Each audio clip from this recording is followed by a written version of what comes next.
O Senhor Yahvé é o meu pastor, e nada me faltará. Ele me faz repousar em pastos verdejantes. Leva-me para junto das águas de descanso. Refrigera a minha alma. Guia-me pela vereda ou pelas veredas da justiça, por amor do seu nome. Ainda que eu ande pelo vale da sombra da morte, não temerei mal nenhum. Por quê? Tu estás comigo. Teu bordão e o teu cajado me consolam. Preparas-me uma mesa na presença dos meus adversários. Unge-me a cabeça com óleo, meu cálice transborda. Bondade e misericórdia certamente me seguirão todos os dias da minha vida, e habitarei na casa do Senhor Yahvé para todo o sempre. Amém. Que Deus os abençoe, irmãos. Há uma história que fala sobre o pós-guerra, logo após quando acabou a Segunda Grande Guerra Mundial. Os exércitos aliados, diante do quadro, um quadro extremamente complicado que foi apresentado, muitas mortes, mas houve também o recolhimento de milhares de crianças que estavam desabrigadas, não tinha teto, não tinha nada, né? Não tinha onde morar, o que comer. Os pais haviam sido, em sua maioria, mortos. E essas crianças, elas estavam desabrigadas e famintas. E então os soldados do exército dos aliados pegaram e levaram essas crianças para os alojamentos especiais feitos para que pudessem abrigá-las. Ali então essas crianças foram alimentadas, tratadas, vestidas, cuidadas, pastoreadas de uma maneira íntegra, né, de maneira digna. Mas entretanto, diz a história que uma noite, à noite, aquelas crianças que durante o dia brincavam, faziam muitas peraltices, mas à noite elas não conseguiam dormir. Aquelas crianças, elas ficavam com insônia, elas ficavam agitadas, não dormiam bem. Pareciam sempre inquietas e temerosas. Aí então, aquele grupo, os soldados, a liderança, a cúpula, então convocou que psicólogos pudessem fazer ali uma análise para descobrir o que estava acontecendo com aquelas crianças. Então, os psicólogos descobriram a razão do problema e como solucionar tal problema.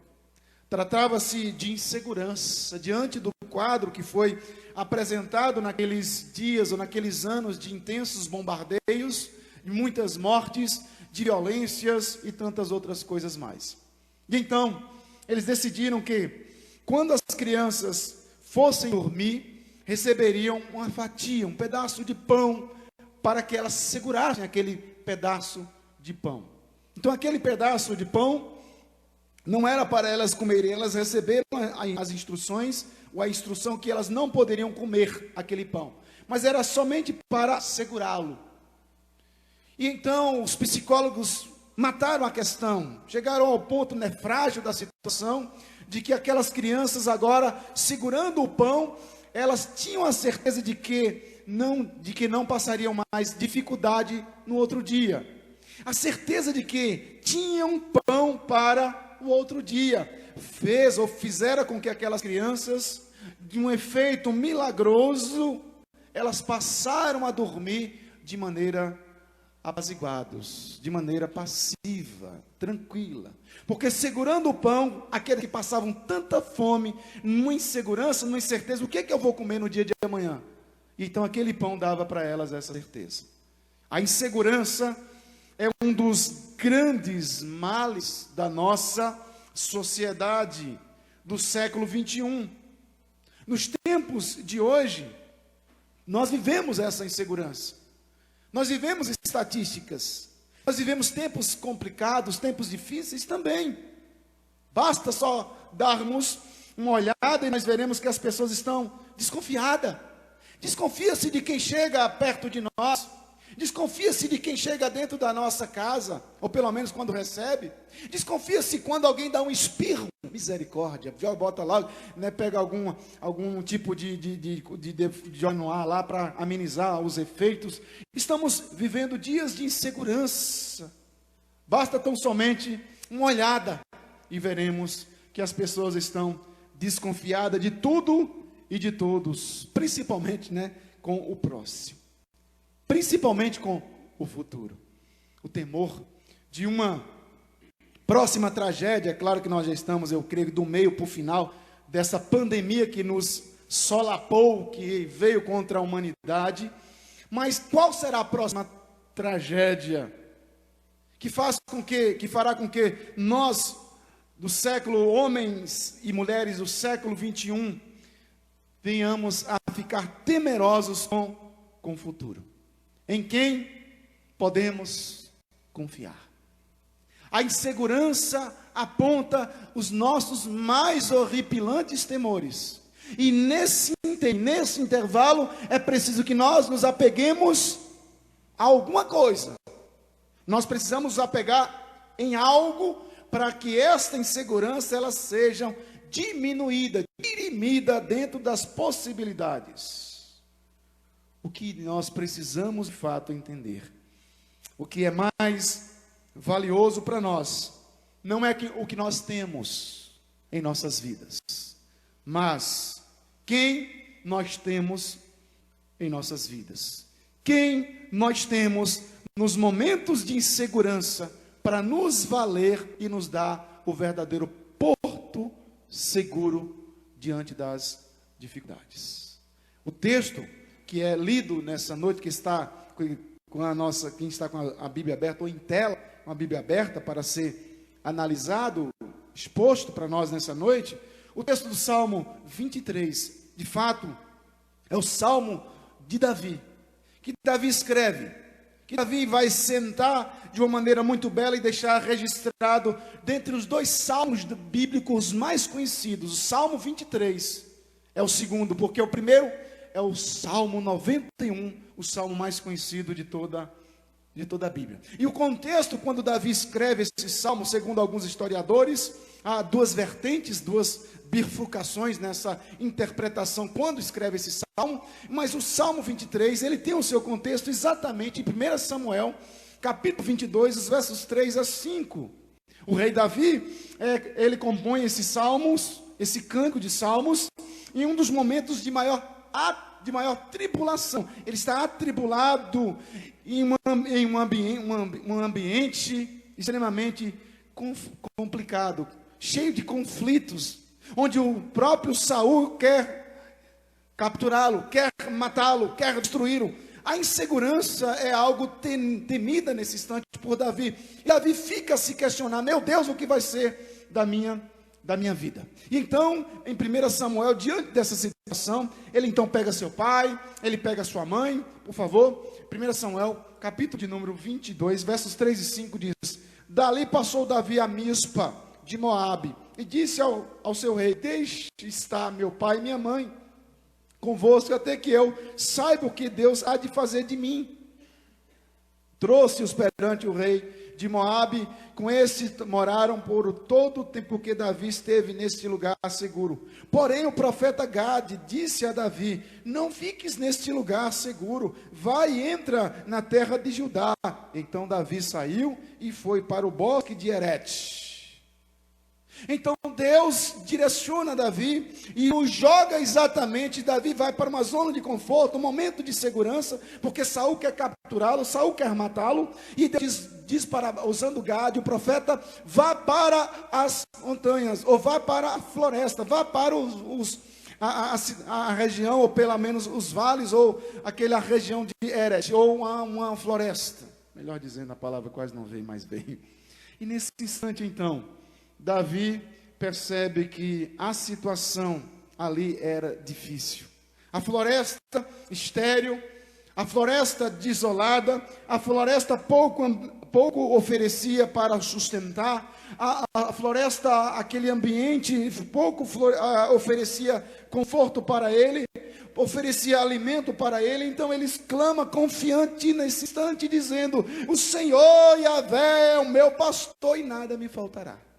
E é nesse momento de incerteza, de insegurança, onde ele busca o conforto da região de Moabe, e Deus diz: não, Davi, vá para a insegurança, vá para a região de Judá, porque é lá que eu quero mostrar para você quem é o seu Deus, é lá que eu quero trabalhar em você. E Deus, de fato, deixa registrado em toda a história o belíssimo Salmo 23, onde nós o lemos nessa noite. E ao perceber a própria situação de pura dependência no divino, em um ambiente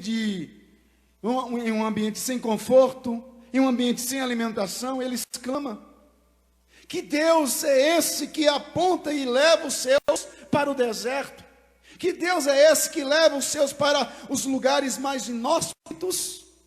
Ele está, de fato, ele adentra a caverna de Adulão, e Deus diz: sai Davi da caverna e vá para Eret, para o ambiente.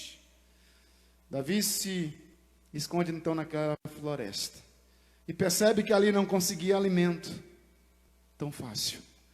Confiou em Deus e nas suas provisões. Confiou em Deus e nas suas provisões. Confiou em Deus e nas suas provisões. O que é o homem, o que é a mulher diante daquilo que nós não podemos ver, que nós não podemos tocar?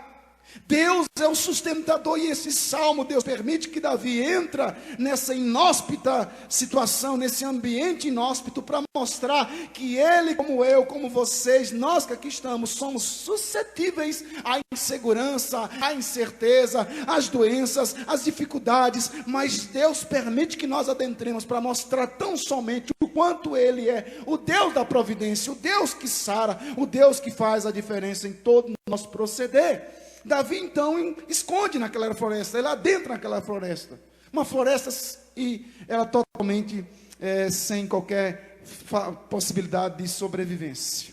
E então o Salmo 23 é um texto conhecidíssimo, e nós o conhecemos com certeza há longas datas, há uma ruma de anos que nós já temos esse salmo na ponta da língua. Mas a questão a ser feita é a seguinte: será que todos que conhecem os salmos, ou pelo menos todos que conhecem o salmo do pastor, também conhecem o pastor dos salmos?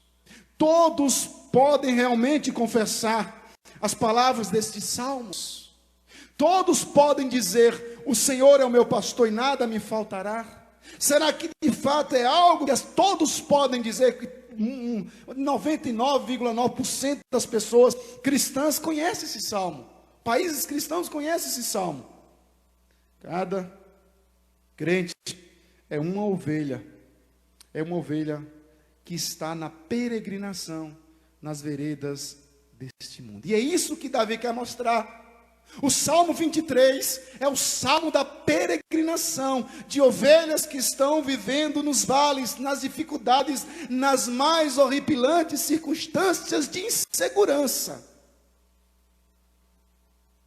Davi então vai pontuando cada detalhe do Salmo 23, porque mostra para mim e para cada um que são crentes em Cristo Jesus, ovelhas de Cristo Jesus, estão na peregrinação nessas veredas. E esta peregrinação nem sempre será por caminhos planos, será por lugares fáceis, será por momentos facilitados, momentos de alegrias, momentos descontraídos, momentos confortáveis. E aí eu me pergunto, primeiramente, a minha pessoa: como está a minha peregrinação? Para depois eu perguntar para ti: como anda a sua peregrinação? Porque você é peregrino, como o próprio Pedro vai dizer em sua primeira epístola, primeira carta de Pedro, que nós somos forasteiros em Cristo Jesus. E cada crente, segundo o Salmo 23, é uma ovelha que está em peregrinação nas veredas deste mundo. Nenhum crente vai conseguir caminhar sozinho. E é isso que Davi vai mostrar. Todos nós precisamos do cuidado, da proteção de Deus para prosseguirmos na nossa peregrinação. E o Salmo 23 é o cântico da confiança em um Deus. São palavras que o Salmo externa para nós, proferida para nós, crentes em Cristo Jesus, que conhece e confia em Cristo Jesus, que os vales virão, as dificuldades surgirão, as inseguranças se levantarão também contra nós, mas nós temos que fazer a boa e pública confissão de que eu não apenas conheço os salmos, mas também conheço o pastor do Salmo 23. O Salmo 23 é uma confissão de fé do crente que deposita sua confiança nos cuidados e proteção do Deus de Abraão. O Salmo 23, o salmista então usa duas figuras para expressar a sua confiança nesse Deus, para mostrar o quanto ele é zeloso, o quanto esse Deus é cuidadoso. E a primeira figura que ele usa a figura do pastor, que concede, esse pastor que concede ao seu adorador o repouso, a proteção, a direção, o consolo ao rebanho de Cristo Jesus que está sobre os cuidados, versos de 1 a 4. Os versos 5 e 6, ele então introduz uma nova figura de linguagem de um anfitrião, que mostra do versos de número 1 a 4, ovelhas que estão peregrinando, andando pelos vales, pelas dificuldades das vidas, da vida, da insegurança, das incertezas, em momentos de conforto, em momentos de desconforto, em momentos de saúde, em momentos de doenças, e é nesses vales, de 1 a 4, mas os versos 5 e 6, ele faz questão de usar a figura do anfitrião, que recebe agora os seus hóspedes em sua casa. Quando essas ovelhas enfrentam os vales, elas não ficam desesperadas, perdidas, porque oferecem então um grande banquete àqueles que foram ungidos pelo Espírito Santo de Deus. Ambas as figuras, além de expressar a confiança do salmista, evidencia também o cuidado e a bondade de Deus para com aqueles que lhe pertencem e nele confiam. Então, meus irmãos, o salmista vai discorrer, vai mostrar para nós o Senhor Yahvé, introduzindo o Senhor Yahvé. Ele é o meu pastor e nada me faltará. Como este Senhor Yahvé, o grande supremo pastor, ele é aquele que cuida, ele é aquele que apacenta, ele é aquele que alimenta, ele é aquele que protege, ele é aquele que disciplina, ele é aquele que consola, ele é aquele que restaura as suas ovelhas quando elas se encontram em lugares inóspitos, difíceis. A ovelha é um animal extremamente frágil, como vocês sabem. Eles vivem em circunstâncias difíceis, vulneráveis, míopes, teimosos. A ovelha não pode cuidar de si sozinha. E é por isso que Davi vai pegar, e o Espírito Santo de Deus vai mostrar que cada um de nós somos ovelhas. Por mais que você ache que pode cuidar de você, você é extremamente nulo. Por mais que nós achemos que podemos cuidar de nós, basta simplesmente um estalar de dedo, entramos em um colapso nervoso, entramos em uma circunstância de uma síndrome do pânico. Meu Deus, o que está acontecendo comigo? Eu não tinha isso. Basta um estalar de dedo. Como nós somos frágeis. Como nós somos volúveis, estamos suscetíveis às dificuldades. E é por isso que ele mostra o papel, a figura da ovelha, para mostrar como nós vivemos também nessa mesma patamar, vulneráveis, míopes diante das dificuldades. A ovelha não pode cuidar de si mesma. E então Jesus é apresentado nas Escrituras como sendo esse grande pastor que cuida das suas ovelhas, daqueles que conhecem o Salmo 23, mas também confessa o pastor do Salmo 23. Como bom pastor, ele dá a sua vida pelas ovelhas. Então o Salmo 22, 23 e o 24 estão entrelaçados. O Salmo 22 nos fala do sofrimento do Messias e nos apresenta o Jesus como bom pastor. O Salmo 23 fala do Senhor Jesus, ou do Senhor Yahvé, como o pastor que nos dá a provisão, proteção, direção. E o Salmo 24 por sua vez, nos apresenta Jesus como o supremo pastor, que voltará em glória para buscar as suas ovelhas. Então, Salmo 23, mundialmente conhecido por milhões de pessoas, sabe de cor, sua mensagem tem sido um bálsamo para os aflitos, consolo para os tristes e encorajamento para os que estão desalentados. Quando esses salmos ele é citado, recitado, certamente é um poder de cura, um poder fantástico para aqueles que experimentaram a presença do sumo pastor do Salmo 23. Mas o Salmo 23 então nos mostra que esse Senhor, esse pastor, ele tem as suas ovelhas. Você e eu, nós somos ovelhas de Cristo Jesus. Eu não sou o pastor dessa igreja, sou apenas o auxiliar que tenta de alguma forma suprir algumas dificuldades, mas o pastor dessa igreja de fato é Jesus Cristo. E qual é o privilégio, quais os privilégios que nós como ovelhas de Cristo Jesus nós temos? Então o texto vai mostrar para nós, no verso de número 1, o Senhor é o meu pastor, nada me faltará. Então Salmo 23 no verso 1, o Senhor é o meu pastor, nada me faltará. Duas verdades, rapidamente, bem rápido, eu quero tirar algumas lições para nós. Nesse versículo 1, destaca para nós a primeira coisa, que o nosso pastor é divino. Óbvio, o pastor é de Jesus Cristo, é o Senhor Yahvé que está aqui. Ele é divino, ele é o Deus autoexistente, onipotente, onisciente, onipresente. Ele é Deus, o Deus da aliança, o Senhor Yahvé, letra maiúscula. É o Deus de toda graça, é o Deus de toda misericórdia, e é aquele que nos faz sempre nosso amado companheiro. Mas a segunda coisa que o verso 1 nos mostra, que o Senhor é meu pastor e nada me faltará. Ele sendo o pastor da ovelha, ele é divino, mas também ele é pessoal. Ele é o meu pastor. O salmista diz, ele é o meu. Não é apenas o seu, não é o nosso, mas é o meu, ele é pessoal. Ele tem conosco uma relação pessoal, e é por isso que Jesus vai dizer, ele é o Deus Emanuel.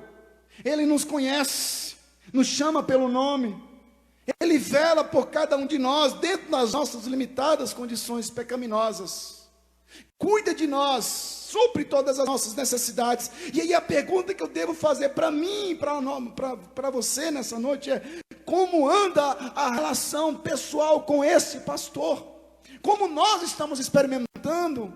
Como anda a nossa leitura bíblica? Como anda a nossa vida de oração? Como anda a nossa comunhão com esse Deus? Como anda o nosso congregar? Como anda o nosso relacionamento com marido e mulher, segundo as Sagradas Escrituras, filhos e pais? Como anda?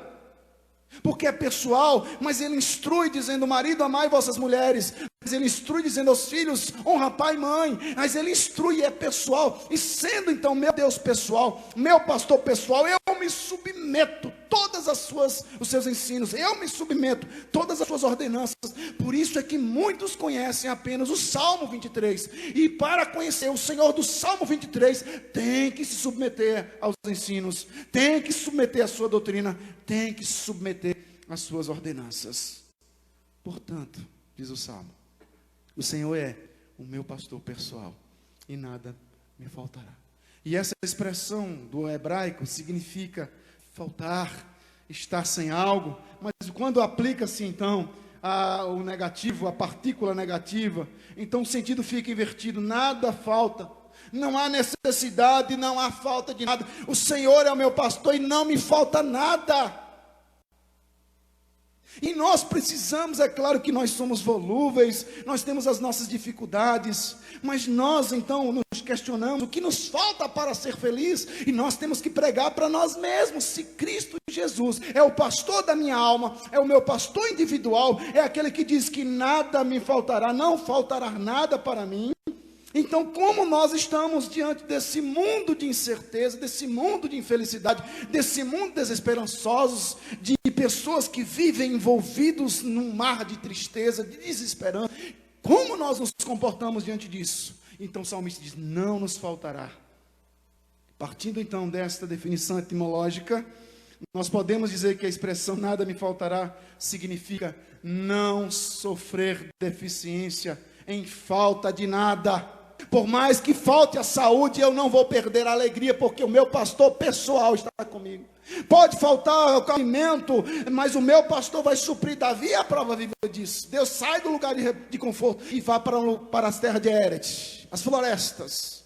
O que Davi quer mostrar no Salmo 23, através da ação do Espírito Santo, é: não faltará, nós não teremos necessidade, falta de nada, mesmo que estejamos passando tristeza, fome, nudez, ou coisa do tipo, coisa que nós não estamos enfrentando no presente momento. Mas o salmista diz: nesses momentos de falta de alguma coisa, nós confiamos, nós nos alegramos, e nós temos a certeza de que eu não preciso de circunstância nenhuma para ser feliz, porque o meu Deus me faz feliz, Ele me completa. Eu não sinto falta de mais nada para ser feliz, porque eu já sei quem é, eu sei quem é o meu pastor, o pastor do Salmo 23. Então nós temos a segunda questão. A primeira provisão é: eu sei quem é o meu pastor. A segunda provisão das ovelhas, esse texto, nos versos de 2 a 5, descreve o Salmo, que as ovelhas, descrita como um animal indefeso, míope, incapaz de cuidar de si mesma, então ela necessita do cuidado do pastor. E então o texto nos fala sobre 4 provisões que o texto vai discorrendo para nós, que nos faz assim descansar, um lugar de refrigério. O verso 2: Ele me faz repousar em pastos verdejantes. O versículo de número 2 é a provisão, é o descanso. No Senhor nos faz repousar em pastos verdejantes e nos leva para as águas de descanso. Verso 2, Ele não apenas nos provê o alimento, Ele não apenas nos provê a água, mas também nos dá a paz no vale da sombra da morte. Ele nos dá paz nos momentos onde nós estivemos enfrentando dificuldade. Ele não apenas nos dá o que necessitamos, mas Ele também nos conduz às fontes da provisão, fazendo-nos descansar. Descansemos, pois. Mas verso 3: refrigera a minha alma e guia-me. A provisão da direção. Se esse Deus, Ele traz a provisão do descanso, Ele também, no verso 3, Ele traz a provisão do direcionar. O nosso pastor nos guia pela vereda da justiça. Se fôssemos abandonados à nossa própria sorte, entraríamos pelos atalhos perigosos e escorregadios da vida, com certeza, do engano. Se seguíssemos as inclinações do nosso coração, certamente caminharíamos por trilhas sinuosas, que desembocaria em lugares de morte. Mas o nosso pastor nos guia pela vereda da justiça. E é isso que nós temos que olhar. Meu Deus, eu não sou um perdido, eu não sou uma perdida, eu tenho direção. O meu Deus colocou uma bússola na minha mão. E como nós encontramos pessoas desalentadas, desorientadas, desnorteadas, estão vivendo um verdadeiro labirinto de Fausto. Ele nos dá direção, embora nós enfrentemos algumas dificuldades. Nós precisamos compreender que o crente, a ovelha de Cristo, é uma ovelha achada, não é uma ovelha perdida. E a terceira, verso 4, provisão, que é o consolo. Ainda que eu ande pelo vale da sombra da morte, não temerei mal nenhum, porque tu estás comigo, o teu bordão e o teu cajado me consolam. Na jornada da nossa vida, das nossas peregrinações, nós temos muitas dificuldades. E a vida cristã não é uma colônia de férias. Cruzamos muitos desertos inóspitos, desertos difíceis, estéreis, lugares tenebrosos, vales escuros. Atravessamos rios de dificuldade, e vale dizer, rios caudalosos, e precisamos andar sobre pinguelas estreitas da nossa existência. Porém, o verso de número 4 nos ensina que mesmo que andemos por tais lugares, tais dificuldades, pelos vales que possivelmente nos levará para a morte, não precisamos temer mal algum, porque o nosso pastor está conosco, e a sua presença é o antídoto para a nossa os nossos mais horripilantes medos. Eu não sei qual tem sido a dificuldade que você tem enfrentado, ou eu mesmo tenho enfrentado, mas eu sei que eu preciso constantemente buscar o bordão e o cajado que vai fazer o consolo, que vai me colocar em uma circunstância melhor, que fará com que eu não viva dias difíceis debaixo do sol, embora sabemos o que nos espera, como Paulo vai dizer, cadeias, dificuldades e mortes. Mas o crente em Cristo Jesus, que vive a sua vida como deve viver, enfrentará muitas dificuldades, mas lembre-se do consolo, lembre-se do bordão, quando estiverem passando pelos vales da sombra da morte, os vales escuros, lembre-se do bordão e do cajado que nos consola. Por fim, verso 5 diz, prepara mesmo uma mesa na presença dos meus adversários, unge minha cabeça com óleo e o meu cálice transborda. O verso 5 é a provisão da vitória. Onde o nosso sumo pastor, o nosso pastor não apenas caminha conosco diante das dificuldades, mas nos dá vitória sobre as adversidades, as agruras dos inimigos que têm se levantado para nos ver em derrota.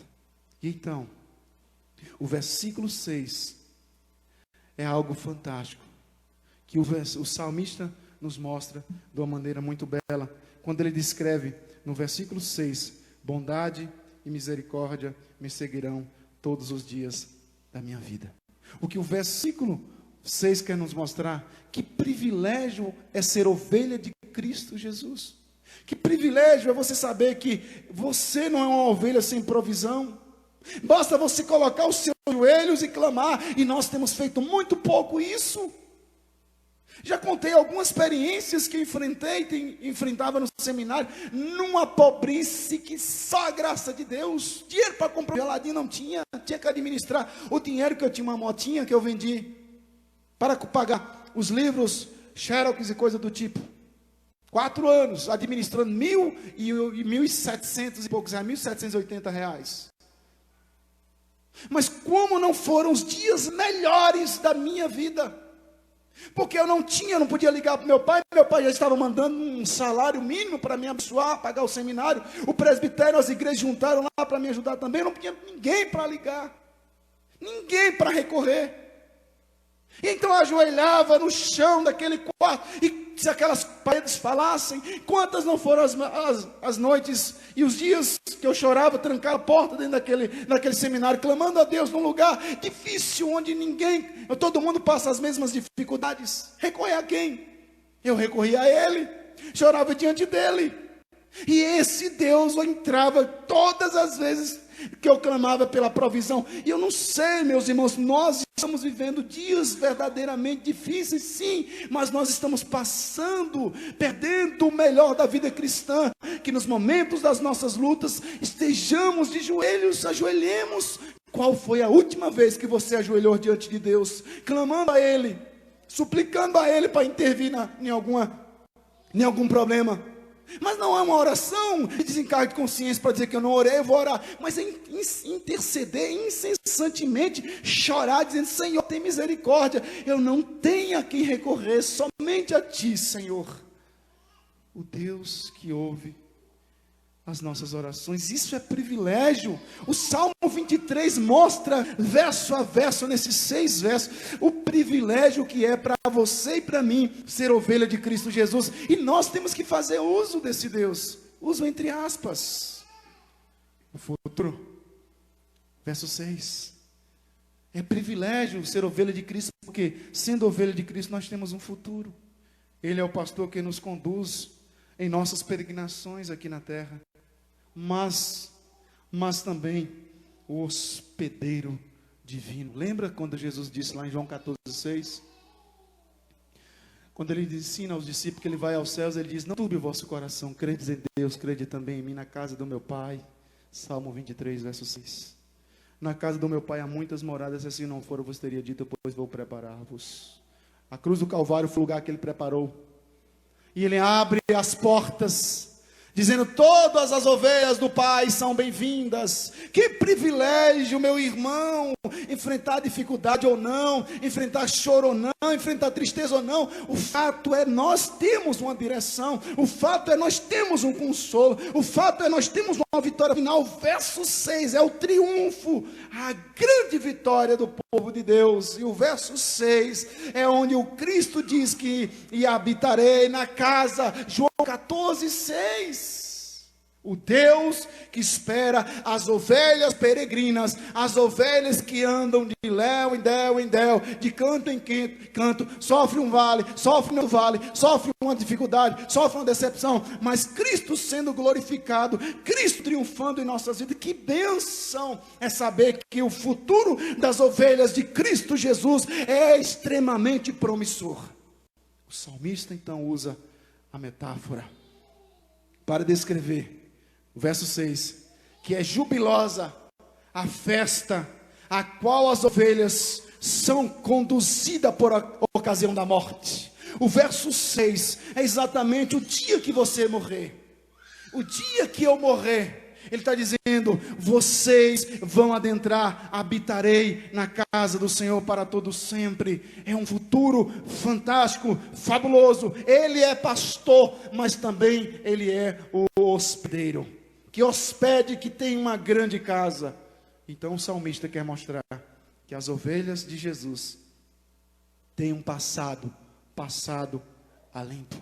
Somos lavados no seu sangue e remidos por sua morte.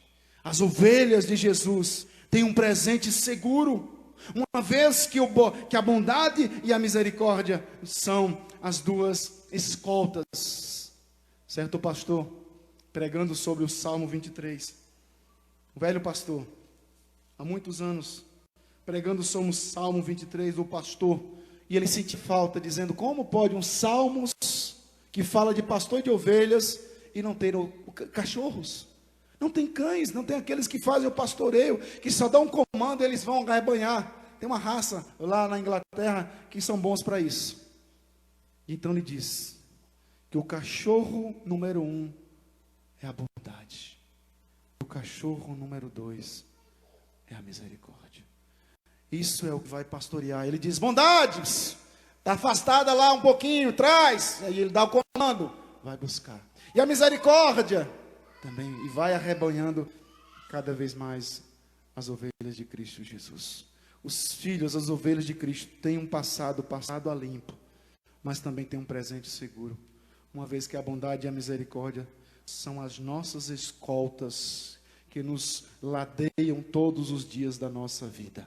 Bondade e misericórdia.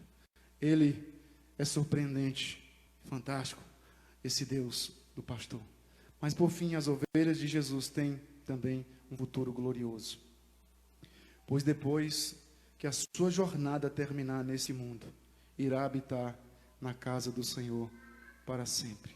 A morte não pode nos separar do nosso amado Deus. Ele então nos preparou. Qual dos homens e mulheres que aí fora estão pode ter essa certeza de habitar na casa do Senhor para todo sempre? E aí eu pergunto: você tem essa certeza? Você está convicto e convicta? No momento do fechar dos seus olhos, você estará com Cristo? Estaremos em sua presença. Conclusão, meus irmãos. Um casal de missionários saíram então para evangelizar o Congo, o atual Zaire. E eles falaram do amor de Cristo por muitas vezes, juntamente, pai, casal de missionário, o pai, a mãe e os filhos. Saíram para evangelizar, ganhar aquela tribo para Cristo Jesus. Mas com o passar do tempo eles pregavam e ninguém se convertia. Ninguém se convertia. Até então que a missionária, a esposa, ela veio a morrer, veio a óbito depois de ter contraído a peste negra. Até então, por longo tempo, aquela família havia labutado, falado, mas era essencialmente ignorada pelos nativos daquela tribo, que não tinham nenhum tipo de inclinação para receber a nova fé em Cristo Jesus. Foi então que a mãe de família ficou doente, contaminada pela peste negra e veio a falecer.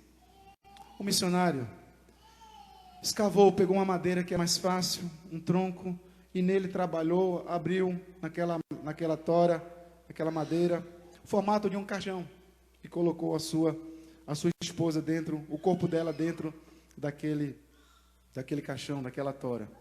Os nativos estavam ao redor daquele caixão, daquela tora feita caixão, observando, curiosos, para saber como é esse negócio. E o corpo da mulher parado, inértil, a filha pega a Bíblia e começa a ler, o outro filho entoa cânticos, eles oram a Deus agradecendo por aquele momento. Conduziu então o culto fúnebre. Os nativos observavam tudo aquilo, aquela cena em comum. O homem branco sepultando a sua esposa na floresta africana, dentro de uma árvore, eles diziam. Os nativos então acompanham tudo aquilo, olhos admirados, em especial a pequena menina, eles ficavam observando, ela lendo aquele livro. Logo então, que eles se sepultam, começaram então as conversões, por todos os lugares, por todas as partes daquela tribo. Por que aquilo aconteceu? O que foi que aconteceu? E por que aquilo aconteceu? Um dos presentes naquele culto fúnebre, ao funeral daquela missionária morta, dirigiu-se então ao missionário e disse: sabíamos que sua religião era boa para viver, mas não sabíamos que ela também era boa para morrer. Sabíamos que a sua religião é boa para viver, mas não sabíamos que ela era tão boa para morrer. Ao descobrir que o Evangelho de Cristo Jesus era boa para morrer, eles abriram os olhos para a nova fé. Salmo 23, verso 6. Há um Deus que te espera de braços abertos em todo momento. Enquanto nós estivermos na peregrinação, Ele cuida de nós. E no momento que nós adentramos as mansões, o hospedeiro deixa de ser pastor, agora ele é o hóspede das ovelhas peregrinas que adentrarão as mansões celestiais. Voltando então à história das crianças, os psicólogos descobriram a razão do problema: insegurança, incerteza. Tratava de insegurança. E então eles decidiram que quando as crianças fossem dormir, daria aquele pão para aquelas crianças. A insegurança é um dos grandes males dos nossos dias. Que de fato você se apegue, não a um pedaço de pão, mas se apegue de fato e de verdade nesse Deus que te garante o dia de amanhã. Se você não acordar no dia de amanhã, saiba de uma coisa: você abrirá os seus olhos dizendo: que lugar lindo, que lugar alegre, que lugar fantástico, estou na presença do Pai. E essa é a grande segurança do cristão, estar seguro, convicto mesmo vivendo em dias de insegurança, estúpida insegurança, estúpida incerteza. O Cristo nos garante que nas mãos dele ninguém pode arrebatá-lo, e estaremos seguros pelo século do século do século. Amém. Que Deus nos abençoe.